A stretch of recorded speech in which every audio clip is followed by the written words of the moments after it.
ഒരു ജനാധിപത്യ വ്യവസ്ഥയുടെ ഏറ്റവും നെടുന്തുണായിട്ടുള്ള 3 ഘടകങ്ങളിലാണ്. ഒന്ന് ശക്തമായ പ്രതിപക്ഷം, മറ്റൊന്ന് സ്വതന്ത്രമായ അഭിപ്രായം പറയാൻ അല്ലെങ്കിൽ പത്രമാധ്യമങ്ങൾ, മൂന്നാമത് സ്വതന്ത്രമായ ഒരു ജുഡീഷ്യറി. ഇന്ത്യയുടെ ചരിത്രത്തിൽ എല്ലാ പ്രധാന പ്രതിപക്ഷ പാർട്ടികൾ, CPI ഒഴിച്ചുള്ള പ്രധാന പ്രതിപക്ഷ പാർട്ടികളുടെ നേതാക്കളെല്ലാം ഏതാണ്ട് 18 മുതൽ 22 മാസം വരെ ജയിലിലടച്ച കൊണ്ടുള്ള പ്രതിപക്ഷമില്ലാത്ത ഒരു പാർലമെൻറ്റിൽ പോലും പ്രതിപക്ഷമില്ലാത്തൊരു വ്യവസ്ഥ, പൂർണ്ണമായിട്ടും പത്ര സെൻസർഷിപ്പ് ഏർപ്പെടുത്തി സർക്കാരിൻ്റെ മാത്രം വാർത്ത ഉണ്ടായിരുന്ന ഒരു പത്രസ്വാതന്ത്ര്യത്തെ പൂർണ്ണമായും തച്ചുടച്ച ഒരു വ്യവസ്ഥ, അതോടൊപ്പം തന്നെ ജുഡീഷ്യറിയെ ചങ്ങലക്കിട്ടുന്നു. ജുഡീഷ്യറിയുടെ ഇന്ത്യയുടെ ചരിത്രത്തിൽ ആദ്യമായിട്ട് 73-ലും അതിനുശേഷം അടിയന്തരാവസ്ഥയുടെ മറവിൽ 77 ജനുവരി മാസത്തിലും ഈവൻ സുപ്രീം കോടതിയിലെ ചീഫ് ജസ്റ്റിസിനെ പോലും നിയമിക്കുന്നതിൽ നിയമവിരുദ്ധമായിട്ടുള്ള പ്രവർത്തനം. നമ്മളെ ചർച്ചയിൽ അത്തരം കാര്യങ്ങൾ ഇതിൽ വരാത്തതുകൊണ്ട് തന്നെ അത് പറയുന്നില്ല. അപ്പോൾ ആ തരത്തിൽ നമ്മുടെ ഭരണവ്യവസ്ഥയെ പൂർണ്ണമായിട്ടും തച്ചുടച്ച, ജനാധിപത്യത്തെ തച്ചുടച്ച ഒരു കിരാതമായ ഒരു ഭരണവ്യവസ്ഥ.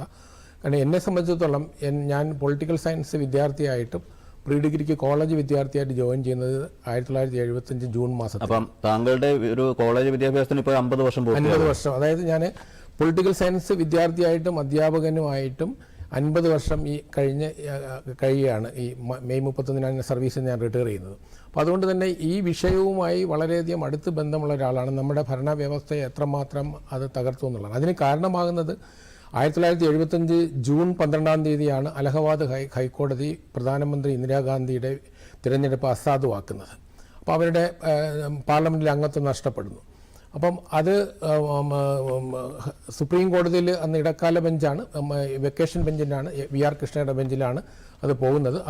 അത് 24-ാം തീയതി അത് സ്റ്റേ ചെയ്യുന്നത്. 75 ജൂൺ 24-ന് 25-ാം തീയതി അർദ്ധരാത്രിയിലാണ് അടിയന്തരാവസ്ഥ പ്രഖ്യാപനം നടക്കുന്നത്. അപ്പോൾ അതിന് ഗവൺമെൻറ് പറഞ്ഞ കാരണമെന്നാൽ ഭരണഘടനയുടെ 352-ാം വകുപ്പ് പറയുന്ന അടിയന്തരാവസ്ഥ പ്രഖ്യാപിക്കാനുള്ള കാരണങ്ങൾ, അത് വിദേശ ആക്രമണമോ യുദ്ധമോ അതോടൊപ്പം തന്നെ ആഭ്യന്തര സംഘർഷം അല്ലെങ്കിൽ നമ്മൾ പറയുന്ന സിവിൽ വാർ, അത്തരം ഒരു ആഭ്യന്തര സംഘർഷം ഉണ്ട് എന്ന് പറഞ്ഞുകൊണ്ട്, വാറില്ലായിരുന്നു, ആക്രമണമില്ല. അപ്പം മൂന്നാമത്തെ വ്യവസ്ഥ എടുത്തുകൊണ്ടാണ് ഗവൺമെൻറ് തെറ്റിദ്ധരിപ്പിച്ചുകൊണ്ടാണ് ഈ ഒരു അടിയന്തരാവസ്ഥ പ്രഖ്യാപനം നടക്കുന്നത്. കാരണം അതിന് യാതൊരു തരത്തിലുള്ള ന്യായീകരണവുമില്ല. കാരണം ആ തരത്തിലുള്ള രാഷ്ട്രീയ മൂവ്മെൻറ്റോ സംഘർഷമോ രാജ്യത്തുണ്ടായിരുന്നില്ല. പക്ഷേ പ്രതിപക്ഷ പാർട്ടികൾ, വിശേഷിച്ചും ഗുജറാത്ത്, ബീഹാർ സംസ്ഥാനങ്ങളിൽ കോൺഗ്രസിനെ പരാജയപ്പെടുത്തിക്കൊണ്ട് വലിയ ജനമുന്നേറ്റം നടക്കുന്നുണ്ടായിരുന്നു.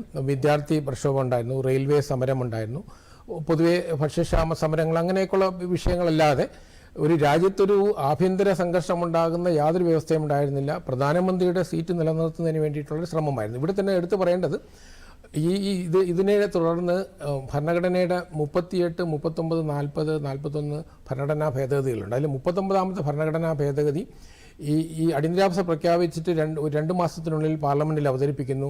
ഒരാഴ്ചയ്ക്കുള്ളിൽ അത് പാർലമെൻറ്റിൻ്റെ ഇരുസഭകളും അത് പാസ്സാക്കുന്നു. അതായത് പ്രസിഡന്റ്, വൈസ് പ്രസിഡന്റ്, പ്രധാനമന്ത്രി, സ്പീക്കർ ഇവരുടെ തിരഞ്ഞെടുപ്പുകൾ ചോദ്യം ചെയ്യാൻ പാടില്ല. അത് മുൻകാല പ്രാബല്യത്തോടെയായിരുന്നു. അപ്പോൾ 75 നവംബർ മാസത്തിൽ ഈ അമെൻമെൻറ്റിൻ്റെ അടിസ്ഥാനത്തിൽ സുപ്രീം കോടതി ആ കേസ് ഡിസ്പോസ് ചെയ്യുക ചെയ്തത്. അപ്പോൾ അതായത് അസാധുവാക്കിയ കേസ് ഇല്ലാതാകുകയാണ്. കാരണം ഭരണഘടനാ ഭേദഗതിയുടെ പശ്ചാത്തലത്തിൽ. അപ്പോൾ അങ്ങനെ നമ്മുടെ ഭരണഘടനയെ തന്നെ അട്ടിമറിച്ചു കൊണ്ടുള്ള ഇതാണ്. അപ്പോൾ ഈ തരത്തിൽ ജനാധിപത്യത്തിൻ്റെ അടിസ്ഥാന ശിലകളെയും സമസ്ത എല്ലാവിധ മൗലിക അവകാശങ്ങളെയും പത്രസ്വാതന്ത്ര്യത്തെയും പ്രതിപക്ഷത്തിൻ്റെ പ്രവർത്തന സ്വാതന്ത്ര്യത്തെയും തടഞ്ഞുകൊണ്ടുള്ള അടിയന്തരാവസ്ഥ. ഏതാണ്ട് 1 ലക്ഷത്തിലധികം പേരാണ് മിസ തടവുകാരായിട്ട് അറസ്റ്റ് ചെയ്തത്. കുറ്റങ്ങളൊന്നും ചെയ്തിട്ടില്ല. Maintenance of internal security act എന്നുള്ള ആക്ട് പ്രകാരം ഒരു മുൻകരുതൽ എന്നുള്ള തലത്തിലാണ്. ഇത് എങ്ങനെയായിരുന്നു സാർ ഒരു പൗരസ്വാതന്ത്ര്യത്തെ ആ സമയത്ത് കാര്യമായി ബാധിച്ചത്? പൗരസ്വാതന്ത്ര്യത്തിലെ ഭരണഘടന നമുക്കറിയാമല്ലോ. അടിയന്തരാവസ്ഥ പ്രഖ്യാപിച്ചു കഴിഞ്ഞാൽ ഭരണഘടനയുടെ 19-ാം ആർട്ടിക്കിളിൽ പറയുന്ന എല്ലാ മൗലിക സ്വാതന്ത്ര്യങ്ങളും 6 മൗലിക സ്വാതന്ത്ര്യങ്ങളും ഓട്ടോമാറ്റിക്കായിട്ട് തന്നെ സസ്പെൻഡ് ചെയ്യപ്പെടും. അതാണ് അടിയന്തരാവസ്ഥയുടെ ഏറ്റവും വലിയൊരു എഫക്റ്റ്.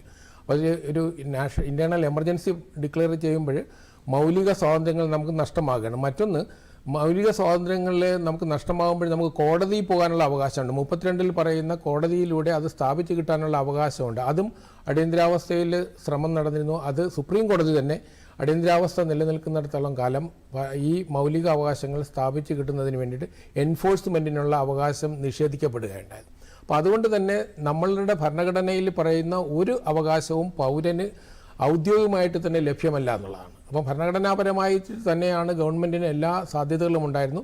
അതുപോലെ പ്രതിപക്ഷത്തിൻ്റെ എല്ലാ നേതാക്കളെയും അതിൽ കേരളത്തിൽ മാത്രമാണ് ഒരു അപവാദം എന്ന് പറയുന്നത്. കേരളത്തിൽ അന്ന് മുഖ്യ പ്രതിപക്ഷം CPM ആയിരുന്നു.